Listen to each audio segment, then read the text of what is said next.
നമസ്കാരം. തിരുവല്ല മീഡിയ വാർത്തകളിലേക്ക് സ്വാഗതം. ലഹരിക്കെതിരെ ജില്ലയിൽ എക്സൈസിന്റെ കർശനമായ റെയ്ഡ് തുടരുന്നു. കാവുംഭാഗത്ത് പ്രവർത്തിച്ചിരുന്ന പാൻ മസാലക്കട എക്സൈസ് സംഘം ഇടപെട്ട് പൊളിച്ചു നീക്കി. നിരോധിത ലഹരി ഉൽപ്പന്നങ്ങളുടെ ഒഴുക്ക് ശക്തമായ സാഹചര്യത്തിൽ പരിശോധനകൾ ശക്തമാക്കി എക്സൈസ്. ജില്ലയിൽ ഓപ്പറേഷൻ ക്ലീൻ സ്റ്റേറ്റ് പരിശോധനയുടെ തുടർ നടപടികളായിട്ടാണ് ഇതുവരെയുള്ള പരിശോധന. ജില്ലയിൽ ഇതുവരെ 200-നടുത്ത് റെയ്ഡുകളാണ് നടന്നത്. മയക്കുമരുന്ന് കേസിൽ ഉൾപ്പെട്ട പ്രതികളുടെ ലിസ്റ്റ് തയ്യാറാക്കി എക്സൈസ് നടപടികൾ തുടങ്ങി.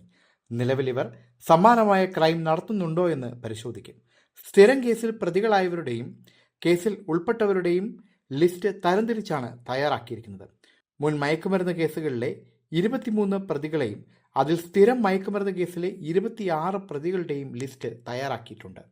അതേസമയം നിരോധിത പുകയില വിൽപ്പന നടത്തിയ പെരിങ്ങര പാലത്തിന് സമീപം കാവുംഭാഗത്ത് പ്രവർത്തിച്ചു വന്ന പാൻ മസാലക്കട എക്സൈസ് പൊളിച്ചു നീക്കി.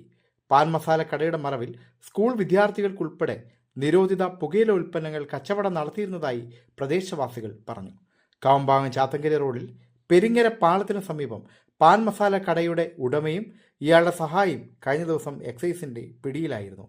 UP സ്വദേശികളായ ഇവർ കുടുംബസമേതം താമസിക്കുന്ന പെരിങ്ങരയിലെ വീട്ടിൽ നിന്നും 1 ചാക്ക് നിരോധിത പുകയില ഉൽപ്പന്നങ്ങൾ പിടികൂടിയിരുന്നു. എക്സൈസ് CI രാജേന്ദ്രന്റെ നേതൃത്വത്തിലുള്ള സംഘം നടത്തിയ റെയ്ഡിലാണ് നിരോധിത പുകയില ഉൽപ്പന്നങ്ങൾ പിടികൂടിയത്. News desk, Thiruvalla media.